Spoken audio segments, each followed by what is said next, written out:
عمران خان صاحب کی صحت مکمل ٹھیک تھی، وہ سپر فٹ تھے جب وہ اغوا نہیں ہوئے تھے۔ کل بھی عمران خان صاحب کی بہنوں سے ملاقات کا دن تھا، انہیں نہیں چھوڑا گیا۔ ابھی پوری قوم میں یہ تشویش پائی جا رہی ہے کہ جو خبریں میڈیا پر چل رہی ہیں وہ صحیح ہے یا غلط۔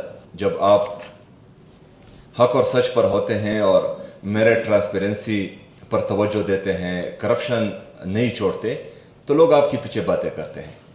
ایک طرف 5,300 ارب روپے کی کرپشن ہوتی ہے جو IMF رپورٹ کرتا ہے، وفاقی حکومت نے یہ 5,300 ارب روپے کی کرپشن کی ہے، اور یہ کسی کے جیب سے نہیں گیا، یہ عوام کے ٹیکس کا پیسہ ہے، یہ پاکستانی عوام کا پیسہ ہے، کوئی بھی اس پر نہیں بولتا۔ آپ اس بیانیے کے ساتھ جائیں جو حق اور سچ کا ہو، تو پھر تمام ادارے اور جتنے بھی یہ کالے چینلز ہیں آپ کے پیچھے لگ جاتے ہیں۔ لیکن آپ نے اپنے کام پر فوکس رکھنا ہے اور صوبے کے مسائل حل کرنے ہیں، اور انشاءاللہ تعالی ہم چاہتے ہیں کہ ہماری عوام کہیں کہ یہ گورنمنٹ ہے جو خدمت کر رہی ہے۔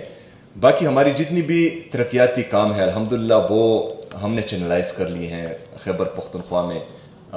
پوری خیبر پختونخوا کی عوام کو دکھائی دے رہا ہے کہ خیبر پختونخوا میں کام ہو رہا ہے، اور یہ جو ہے مزید سپیڈ اپ ہونا چاہیے۔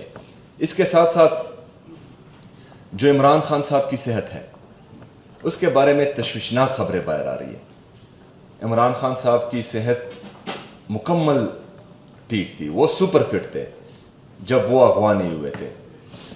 عمران خان صاحب کی صحت کا اگر ان کی آنکھ کا مسئلہ ہے، اگر ان کی BP کا مسئلہ آیا ہے، تو یہ پورے پاکستانی عوام جانتی ہیں کہ وہ اغواکاروں کے قبضے میں جب سے گئے ہیں، جیل انتظامیہ کی غفلت کی وجہ سے، اور جو وفاق کی جعلی حکومت ہیں ان کی غفلت کی وجہ سے عمران خان صاحب کی صحت خراب ہوگی۔ کل بھی عمران خان صاحب کی بہنوں سے ملاقات کا دن تھا، انہیں نہیں چھوڑا گیا۔ وکلاء سے ملنے کا دن تھا، انہیں نہیں چھوڑا گیا۔ عمران خان صاحب کو ان کے ذاتی ڈاکٹرز کی ایکسیس نہیں ہے۔ ابھی پوری قوم میں یہ تشویش پائی جا رہی ہے کہ جو خبریں میڈیا پر چل رہی ہیں وہ صحیح ہے یا غلط۔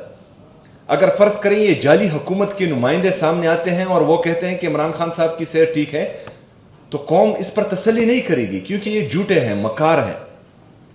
ایک طرف عمران خان صاحب جب وزیر اعظم تھے اور جعلی پلیٹلیٹس لوگوں کے گرے، جعلی رپورٹس کے مطابق عمران خان صاحب نے ان کو جان ہی دیا۔ آج تقریباً 3 سال میں عمران خان صاحب نے کبھی اپنے صحت کا ایشو نہیں اٹھایا، نہ ہی جو ہے اپنے صحت کی ایشو کو جواز بنا کر انہوں نے کوئی ریلیف مانگی ہے۔ تو اگر آج ان کی صحت کے بارے میں تشویشناک خبریں آ رہی ہیں، تو جو فیصلہ ساز ہیں، جو منصوبہ ساز ہیں، جو پاکستان کو تباہی کی طرف دھکیل رہے ہیں، اور جنہوں نے ان کے اپنے وزراء کہہ رہے ہیں کہ پاکستان کولیپس کر چکا ہے ان کی ناکام پالیسیوں کی وجہ سے، تو ان کو سوچنا چاہیے کہ پاکستان کو وہ کس طرف لے کر جا رہے ہیں۔ تو ہم صوبائی حکومت خیبر پختونخوا یہ بھرپور مطالبہ، پرزور مطالبہ کر رہی ہے کہ عمران خان صاحب سے ان کے ذاتی ڈاکٹرز، ان کے فیملی ممبرز، ان کے وکلاء، ان کے دوست ملنے چاہیے، اور یہ ایکسیس ان کو دینی چاہیے۔ یہ ان کا آئینی اور قانونی حق ہے کہ وہ ان سے ملیں۔